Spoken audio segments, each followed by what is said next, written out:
கர்த்தருடைய பரிசுத்தமான நாமத்துக்கு கனமும் ஸ்தோத்திரமும் துதியும் உண்டாவதாக. தேவன் தம்முடைய கிருபையினாலே நம்மை நடத்தி இந்த புதிய மாதத்திலே அவர் பிரவேசிக்க பண்ணி இருக்கிறார் என்பதை நாம் மறுக்க முடியாதபடிக்கு இந்த மாதத்திலே தேவன் நம்மை நடத்தியிருக்கிறார். நம்ம யாருமே அதை மறுக்கவே முடியாதபடி தேவன் நம்மை நடத்தியிருக்கிறார். இந்த மாதத்திலே வாக்குத்தத்த வார்த்தையாக சங்கீதங்களின் புஸ்தகம் 115வது சங்கீதத்தினுடைய 12வது வசனத்தை, அதனுடைய முதல் பகுதியை நாம் தியானிக்கப்போம். கர்த்தர் நம்மை நினைத்திருக்கிறார், அவர் ஆசீர்வதிப்பார். நாம் எல்லாரும் சேர்ந்து அதை வாசிப்போம். சங்கீதம் 115:12 சேர்ந்து வாசிப்போம். கர்த்தர் நம்மை நினைத்திருக்கிறார், அவர் ஆசீர்வதிப்பார். நீங்கள் இந்த செய்தியினுடைய முழு பகுதியும் புலம்பலின் புஸ்தகத்திலே இருக்கிறதுனாலே அந்த புலம்பலின் புஸ்தகத்தினுடைய கடைசி அதிகாரம் ஆகிய 5வது அதிகாரத்தை எடுத்துக்கொள்ளும். எரேமியா புஸ்தகத்துக்கு பின்பாக வரும் இந்த புலம்பலின் புஸ்தகம். அந்த புலம்பலின் புஸ்தகத்தினுடைய 5வது அதிகாரத்தை நீங்கள் எடுத்து பார்ப்பீர்களானால் அந்த 5வது அதிகாரம் 22 வசனங்கள் உள்ள ஒரு அதிகாரம் என்று நாம் பார்க்கிறோம். அந்த 22 வசனங்களை நீங்கள் கவனித்து கொண்டு வரும் பொழுது 1 முதல் 18 வரை உள்ள வசனங்கள் ஒரு பகுதியாகவும், அதற்கு பின்பாக 19ஆம் வசனமும் 20ஆம் வசனம் வரைக்கும் ஒரு பகுதியாகவும், 21 அடுத்தது 21, 22 ஒரு பகுதியாகவும் நீங்கள் பிரித்து பார்க்க. எப்படி அதை பிரிக்க முடியும் என்று கேட்டால், அது கர்த்தாவே என்று ஆரம்பிக்கும். முதலாவது வசனத்தை வாசிங்க. ரைட், வாசிங்க. நினைத்தருளும் பாரும். அதே போல நீங்கள் அடுத்த 19ஆம் வசனத்தை படித்து பாருங்க.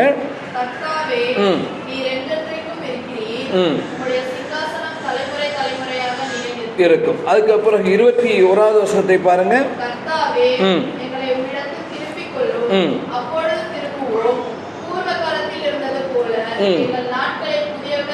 அல்லேலூயா. பூர்வ காலத்தில் இருந்தவைகளைப் போல புதிய.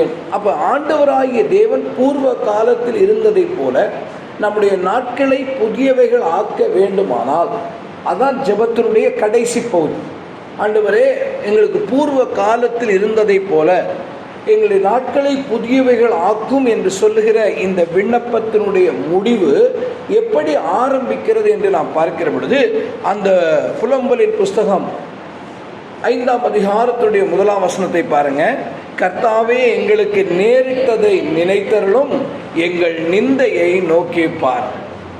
Remember Lord what happened to us, look and see our shame. நம்முடைய தேவன் யார்? இந்த இஸ்ரவேல் ஜனங்கள் இந்த வார்த்தையை ஆண்டவரை நோக்கி சொல்லுவதற்கு, இந்த விண்ணப்பத்தை தேவனை நோக்கி அவர்கள் வைப்பதற்கு அவர்களுக்கு இருந்த ஒரு தைரியம் என்ன என்று கேட்டால், இந்த தேவன் நினைத்தருளுகிற தேவன் என்பதை அவர் உணர்ந்திருந்தார்.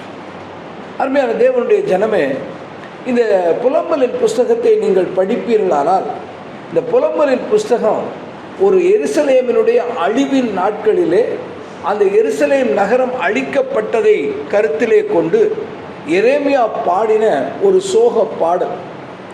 நீங்கள் 1ஆம் அதிகாரத்தினுடைய 1ஆம் வசனத்தை பார்க்கும் பொழுது ஐயோ என்ற வார்த்தையோடு அது ஆரம்பிக்கிறது.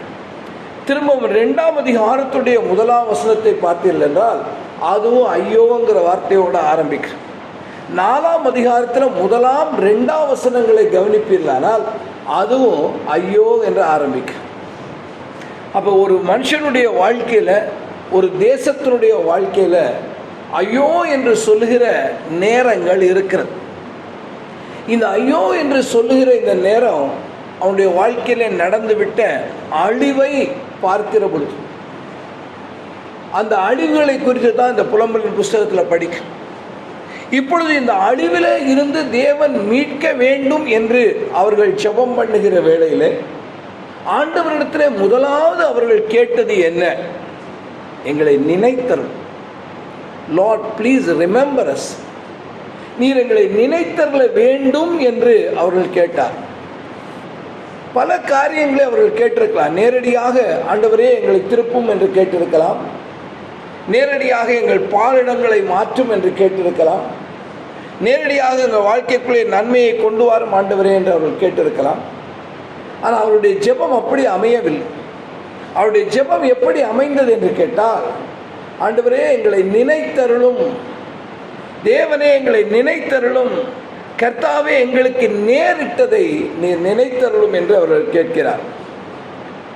ஆண்டவராகிய தேவனிடத்திலே அவர்கள் இந்த விண்ணப்பத்தை ஏன் பண்ணுகிறார்கள் என்று கேட்டால், இந்த இஸ்ரவேல் ஜனங்கள் ஒன்றை அறிந்திருந்தார்கள். இந்த தேவனாகிய கர்த்தர் யார் என்று கேட்டால், அவர் தம்முடைய ஜனங்களை நினைத்தருளுகிற தேவன். மனுஷனுடைய அக்கிரமம் பூமியிலே பெருகின வேளையில் ஆண்டவராகிய தேவன் இந்த பூமியை ஜலப்பிரளயத்தாலே அழிக்கும்படி அவர் தீர்மானிக்கிறார். அந்த வேளையிலே நோவாவை அவர் நீதிமானாய் கண்டு, அந்த நோவாவுக்கு அவன் குடும்பத்தாருக்கும் அவருடைய கண்களிலே கிருபை கிடைக்கிறது. அவர்களை தப்புவிக்கிறார். தேவன் அவர்களை தப்புவிக்கிறார். அந்த வார்த்தைகளை நீங்கள் ஆதியாகமத்தின் புஸ்தகம் 8ஆம் அதிகாரத்துடைய 1வது வசனத்திலே படிப்பீர்களானால், அங்கே சொல்லப்பட்ட ஒரு வார்த்தை, தேவன் எப்படி அவர்களை தப்புவித்தார் என்று சொல்லுகிற வேளையிலே ஆதியாகமம் 8:1 படிங்க. தேவன் நோவாவையும் அவனுடனே பேழையில் இருந்த நினைத்தருளினார்.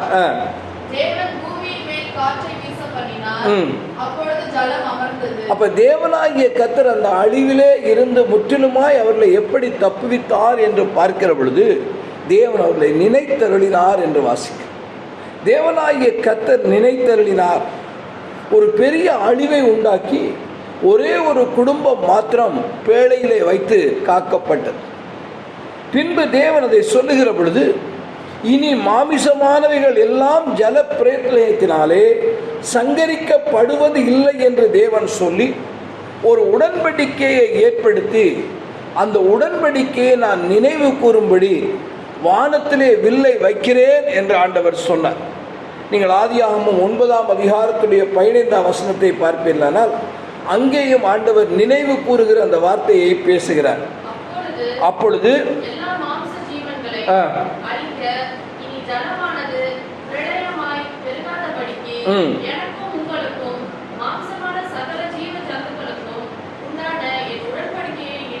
என்னுடைய உடன்படிக்கையை நான் என்ன செய்வேன்? நினைவு கூறுவேன்.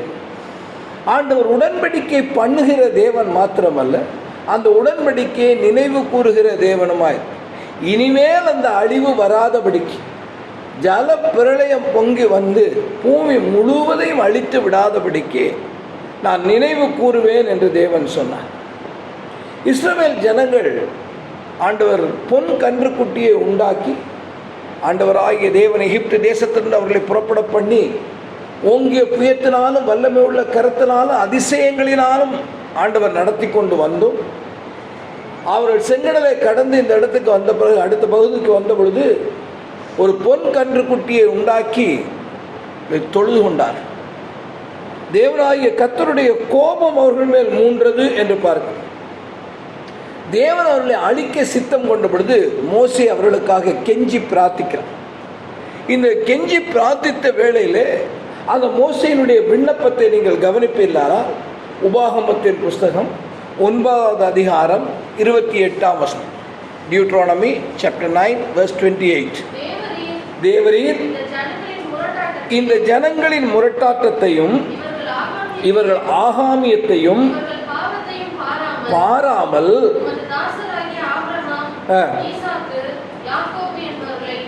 நினைத்தருளும் என்று சொல்லி அவன் கெஞ்சி. எதை ஆண்டவரே நினைங்க? ஆண்டவருடைய நினைவை குறித்து அவர் சொல்கிறார். ஆண்டவரே, நீங்கள் உடன்படிக்கையை இந்த ஜனங்களோட பண்ணலை, இந்த முரட்டாட்டம் உள்ள ஜனங்களோட பண்ணலை, இந்த ஆகாமியம் பண்ணுற ஜனங்களோட நீங்கள் பண்ணலை. நீங்கள் இந்த உடன்படிக்கையை யாரோட பண்ணினீங்கன்னு கேட்டால், ஆபிரகாம், ஈசாக்கு, யாக்கோப் என்கிற முற்பிதாக்களோடு பண்ணினீர்களே, அந்த உடன்படிக்கையை தயவு செய்து நினைத்து கொள்ளுங்கள் என்று சொல்லி அவன் ஜெபித்தான்.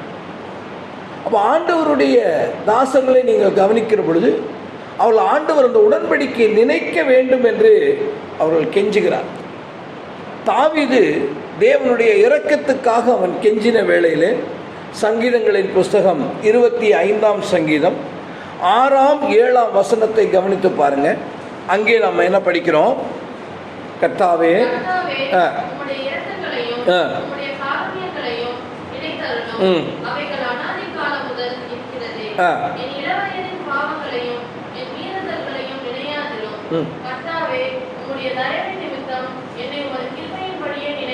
அந்த 2 இடங்களில் நீங்க கவனிப்பீங்க.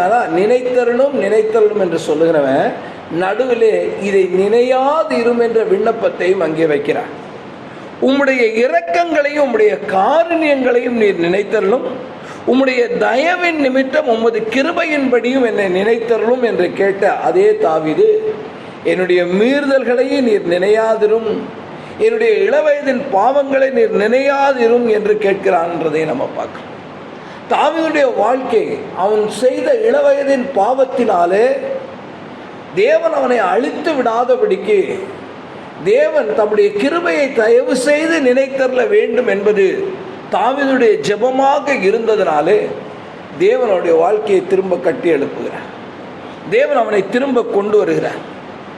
இந்த எருசலேம் நகரம் அழிக்கப்பட்டதினாலே வேதனையோடும் கண்ணீரோடும் இருக்கிற ஜனங்கள் இப்பொழுது தேவன் தங்களை திரும்ப கொண்டு வர வேண்டும், திரும்ப கட்ட வேண்டும் என்று ஜெபிக்கிறார். அவர்கள் ஜெபித்த வேளையில் அவர்கள் முதலாவது தேவனிடத்திலே கேட்ட ஜெபம் என்ன? கர்த்தாவே எங்களை நினைத்தரலும், ஆண்டவரே நீர் எங்களை நினைத்தரல வேண்டும் என்று கேட்டார். அந்த அதிகாரத்தை நீங்கள் கவனிப்பீர்களா? அவங்க அனுபவித்த வேதனைகள் கொஞ்சம் நெஞ்சமில்லை. அந்த முதலாவது 5வது அதிகாரத்திலே 2ஆம் வசனம் முதல் 18ஆம் வசனம் வரை உள்ள வசனங்களை வீட்டில் போய் வாசிச்சு பாருங்க. அதிலே அந்த எருசலேம் நகரத்தினுடைய அழிவுகள் சொல்லப்படுகிறது. 2ஆம் வசனத்திலே அந்நியர்களுடைய படையெடுப்பு, 3ஆம் வசனத்திலே உதவி செய்ய யாரும் இல்லாமல் போன நிலை, 4ஆம் வசனத்திலே பொருளாதார சீரழிவு, 5ஆம் வசனத்திலே அவர்கள் ஒருவருக்காயிலும் இளைப்பாறுதல் இல்லை, 6ஆம் வசனத்திலே அசீரியருக்கும் எகிப்தியருக்கும் அடிமையாய் போன நிலை, 7ஆம் வசனத்திலே பாவத்தினுடைய சுமை, 8ஆம் வசனத்திலே அவர்களை விடுவிப்பதற்கு கூட யாரும் இல்லை, 9ஆம் வசனத்திலே ஒருவேளை உணவுக்காக அலைய வேண்டிய ஒரு நிலை, 10ஆம் வசனத்திலே பஞ்சத்தினால் வாடின ஒரு நிலையை பார்க்கணும், 11ஆம் வசனத்திலே எருசலேமுடைய பெண்கள் மானபங்கப்படுத்தப்பட்டார்கள் அங்கே சொல்லப்படுது, 12ஆம் வசனத்திலே அந்த தேசத்தில் இருந்த முதியவர்கள் முதல் கொண்டு மரியாதை இல்லாமல் நடத்தப்பட்டார்கள், கனம் கொடுக்கப்படாமல் நடத்தப்பட்டார்கள், 13ஆவது வசனத்திலே அந்த வாலிபர்களும் சிறு பிள்ளைகளும் கொத்தடிமைகளாக கொண்டு போகப்படுகிறார்கள், 14ஆம் வசனத்திலே இஸ்ரவேல் மக்களுடைய வாழ்க்கையினுடைய மகிழ்ச்சியினுடைய மையமாக இருந்த பாடல்கள் இல்லாமல் போனது. 15ஆம் வசனத்தை பார்த்தால் அவர்களுடைய சந்தோஷம் துக்கமாய் மாறி போனது. 16ஆவது வசனத்திலே அவர்களுக்கு இருந்த அரசாட்சியை அவர்கள் இழந்தார். அவர்கள் இனிமேல் அவருக்கு ராஜா இல்லாதபடி அவருடைய அரசாட்சி அவர்கள் இழக்கிறார். 17ஆம் வசனத்திலே அவருடைய இருதயங்கள் எல்லாம் துக்கத்தோடு இருக்கிறது. 18ஆம் வசனத்தில் கொடுமையான ஒரு காரியம் நடக்குது. சீயோன் மலையிலே நரிகள் ஓடி திரியுது. தேவனுடைய இடமாக கருதப்பட்ட சீயோன் மலையிலே நரிகள் ஓடி திரிகிறது என்று பார்க்க கொஞ்சம் நெஞ்ச துக்கம் தானா? வாழ்க்கையினுடைய எல்லா பகுதியிலும் எங்கு நோக்கினாலும் அழிவு. அவருடைய வாழ்க்கையின் எல்லா நிலைகளிலும் அழிவை அவர்கள் பார்க்கிறார். இதிலிருந்து மீளவதற்கு அவர்களுக்கு இருந்த ஒரே நம்பிக்கை என்னவென்று கேட்டால், அவர்கள் தங்கள் உடன்படிக்கையின் தேவன் தங்களை நினைத்தரல வேண்டும் என்று கெஞ்சினார். 1 சாமுவேலின் புஸ்தகம் 1ஆம் அதிகாரத்துடைய 11ஆம் வசனத்திலே தன்னுடைய வாழ்க்கையிலே குழந்தை இல்லாததுனாலே தன்னுடைய வாழ்க்கை ஒரு சீரழிந்த வாழ்க்கையாக மற்றவர்கள் பரிகசிக்கிற வாழ்க்கையாக இருக்கிறதை உணர்ந்த அன்னாள் அவள் வேதனையோடும் கண்ணீரோடும் தேவனுடைய சமூகத்துக்கு வந்து அவள் ஜெபித்த வேளையிலே அவளுடைய ஜெபம் எப்படி இருந்தது? வாசியுங்கள். 1 சாமுவேல் 1:11. தேவரீர் உம்முடைய அடியாளின் சிறுமையை கண்ணோக்கி பார்த்து உம்முடைய அடியாளை மறவாமல் நினைத்தருளி உமது அடியாளுக்கு ஒரு ஆண் பிள்ளையை கொடுத்தார். தான் அவளுடைய விண்ணப்பம். அவள் எதை கேட்டார்? நீர் என்னை நினைத்தருள வேண்டும் என்று அவள் கேட்டார். லார்ட் ரிமெம்பர் மீ, நீர் என்னை நினைத்தருளும் ஆண்டவரே என்று அவள் கெஞ்சி. ஆண்டவர் அவளுக்கு நினைத்தருளினாரா? அதே அதிகாரம் 19 20 வசனங்களை பாருங்க. அவர்கள் அதிகாலையிலே எழுந்து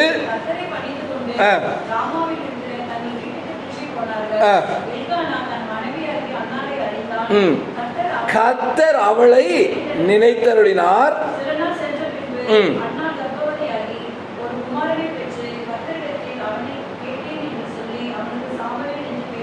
நீங்க சரியா அந்த வசனங்களை படிப்பீர்களானா நீங்க அந்த 19ஆம் வசனமும் 20ஆம் வசனமும் எந்த ஒரு வார்த்தையினாலே தொடர்பு படுகிறது என்பதை கவனிச்சு பாருங்க. அவர்கள் அதிகாலையில் எழுந்து கர்த்தரை பணிந்து கொண்டு ராமாவில் இருக்க தங்கள் வீட்டுக்கு திரும்பி போனார்கள். எல்கானா தன் மனைவியாகி அன்னாளை அறிந்தான். சில நாட்கள் சென்ற பின்பு அன்னாள் கர்ப்பவதியாகி ஒரு குமாரனை பெற்று கர்த்தரிடத்தில் அவனை கேட்டேன் என்று சொல்லி அவனுக்கு சாமுவேல் என்று பெயரிட்டான் என்று எழுதப்படவில்லை. நடுவிலே சொல்லப்பட்ட முக்கியமான வார்த்தை என்ன? கர்த்தர் அவளை நினைத்தருளினார். அப்ப முன்னே இருந்த நிலையை எப்படி மாறியது என்று கேட்டால், தேவனாகிய கர்த்தர் அவளை நினைத்தருளினதனாலேயே மாறினதை பார்க்க. பிரியமானவர்களே, நம்மேலே நினைவாய் இருக்கிற தேவனைத்தான் நாம் ஆராதிக்கிறோம். அதனால தான் தாவீது அந்த 40வது சங்கீதத்திலே 40ஆம் சங்கீதம் 17ஆம் வசனத்திலே அவர் சொல்கிறார், நான் சிறுமையும் எளிமையுமானவன், கர்த்தரோ என்மேல் நினைவாய் இருக்கிறார். தேவரீர் என் துணையும் என்னை விடுவிக்கிறோமாய் இருக்கிறீர். என் தேவனே தாமதியாதே. நெருக்கத்தின் நேரத்தில் அந்த தாவீது அந்த பாடலை பாடுகிறான். நான் சிறுமையும் எளிமையுமானவன், ஆனால் எனக்கு ஒரே நம்பிக்கை இருக்கு, என்னுடைய சிறுமையும் எளிமையுமான வேளையிலே என்னை நினைத்திருக்கிற ஒரு தேவன் உண்டு.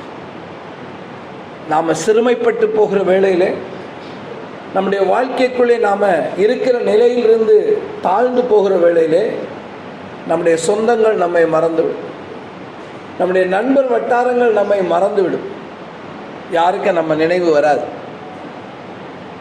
ஆனால் நம்மேல் நினைவாக இருக்கிற ஒரு தேவன் நான் சிறுமையும் எளிமையுமாய் இருக்கும் பொழுதும் நம்மேலே நினைவாக இருக்கிறார். அதனால தான் நம்ம லூக்கா 1ஆம் அதிகாரத்தில் 2 பாடல்களை படிக்கணும். முதலாவது பாடல் அந்த மரியாளுடைய பாடல்.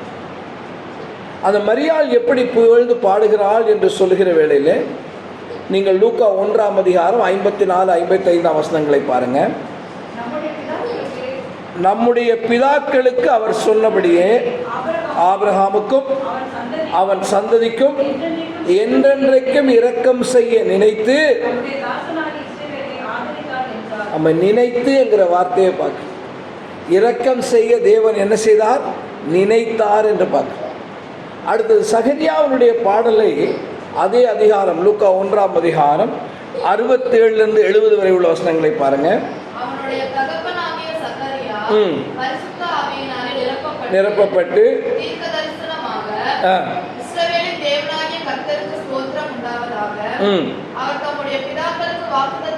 அவர் தம்முடைய பிதாக்களுக்கு வாக்குத்தத்தம் பண்ணின இரக்கத்தை செய்வதற்கும்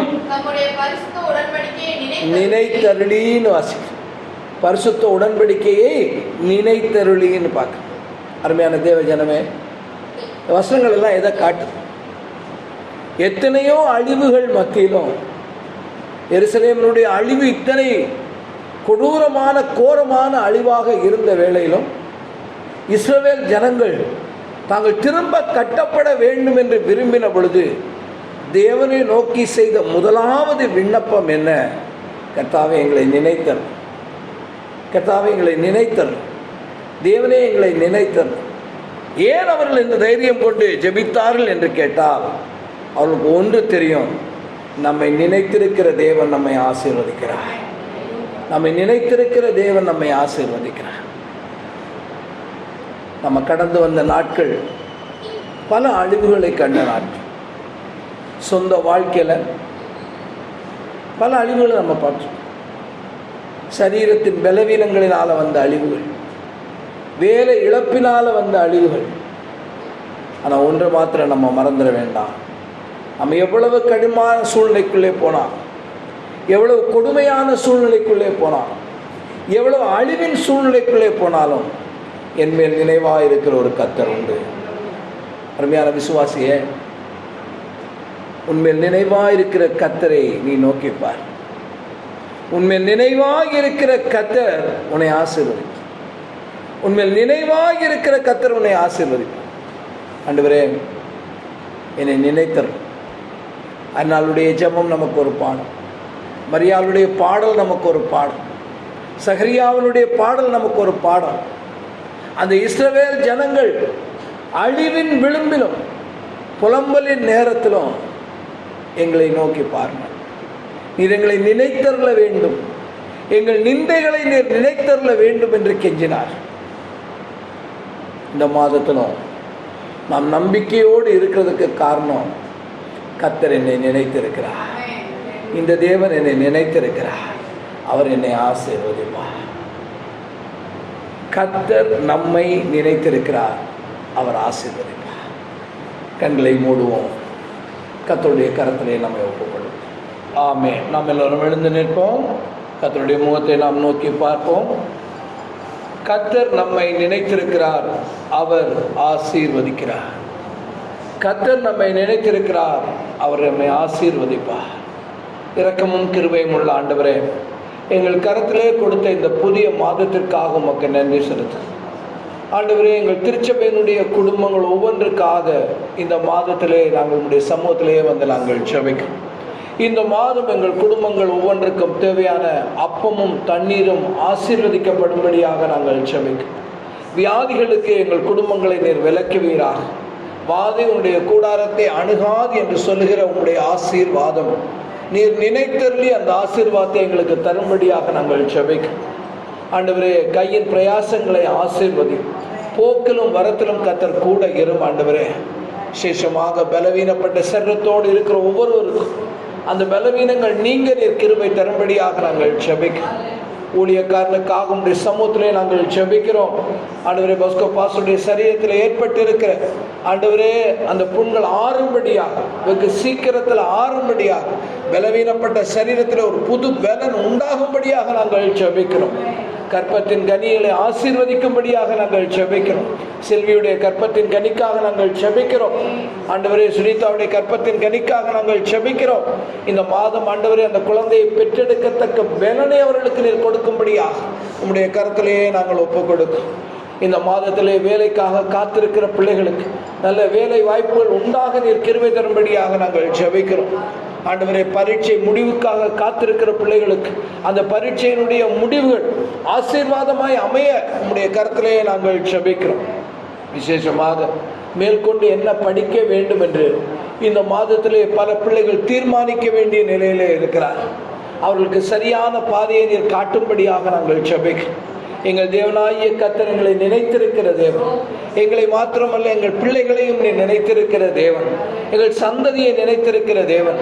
அந்த சந்ததியை உங்களுடைய கரத்தில் நாங்கள் ஒப்புக்கொடுக்கிறோம். விசேஷமாக ஆண்டவரே, மேற்கொண்டு என்ன படிக்க வேண்டும் என்ற காரியத்தில் எங்கள் பிள்ளைகளுக்கு நீர் வழிகாட்டும்படியாக உம்முடைய கரத்திலே நாங்கள் ஒப்புக்கொடுக்கிறோம். திருமண காரியத்துக்காய் காத்திருக்கிற பிள்ளைகளுக்கு திருமண காரியங்கள் கூடி வருவதற்கு கர்த்தருடைய இரக்கம் உண்டாயிருக்கும்படியாக நாங்கள் ஜெபிக்கிறோம். கர்த்தர் கிருபை பாராட்டுவீராக, கர்த்தர் இரக்கம் பாராட்டுவீராக. இந்த நாளில் ஆண்டவரே, ஒவ்வொருவருக்கு வேண்டிய சரீரத்தினுடைய பலத்தை தார், நோய் எதிர்ப்பு சக்தியை தாரும். ஆண்டவரே, நோய் எதிர்ப்பு சக்தியை தார். இந்த நாளில் எங்கள் தேசத்தை உடைய கரத்தில் ஒப்புக் கொடுக்கிறோம் ஐயா. இந்த மாதத்தில் இந்த கொரோனாவினுடைய அழிவுகள் குறையும்படியாக நாங்கள் ஜெபிக்கிறோம். கர்த்தாவே, உம்மை நோக்கி நாங்கள் கெஞ்சுகிறோம்.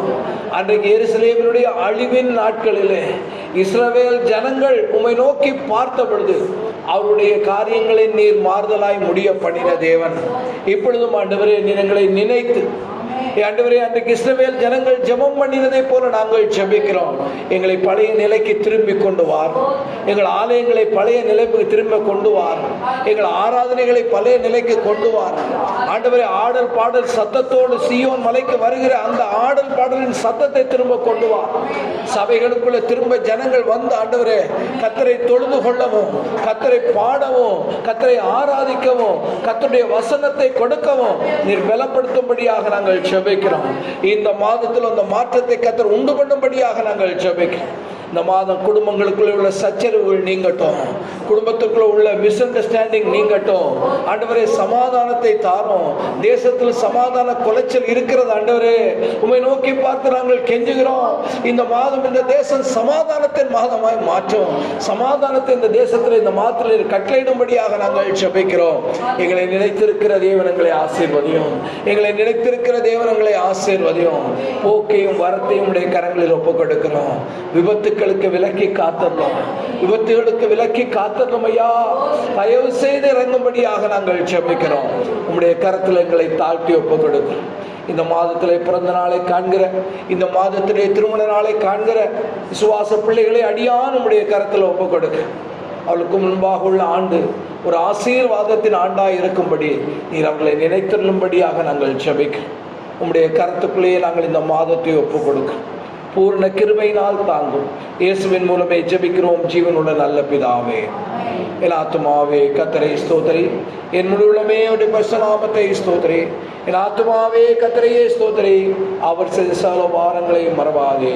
ஆமென். நம்முடைய கர்த்தராகிய இயேசு கிறிஸ்துவின் கிருபையும் பிதாவாகிய தேவனுடைய அன்பும் பரிசுத்த ஆவியானவருடைய அந்யோன்ய ஐக்கியமும் சமாதானமும் சுகமும் சந்தோஷமும் நம் அனைவரோடும் சகல பரிசுத்தவான்களோடும் கூட இருப்பதாக. ஆமீன். கர்த்தர் உன்னை ஆசீர்வதித்து உன்னை காக்க கடவர். கர்த்தர் தம்முடைய முகத்தை உன்மேல் பிரகாசிக்க பண்ணி உன்மேல் கிருபையாய் இருக்க கடவர். கர்த்தர் தம்முடைய முகத்தை உன்மேல் பிரசன்னமாக்கி உங்களுக்கும் உங்கள் குடும்பங்களுக்கும் தேசத்துக்கும் சபைக்கும் சமாதானம் கட்டளையிடுவாராக. ஆமேன், ஆமேன். கர்த்தர் நம்மை நினைத்திருக்கிறார். அவர் நம்மை ஆசீர்வதிப்பார். Praise the Lord. கர்த்தர் உங்களோடு இருப்பார். கர்த்தர்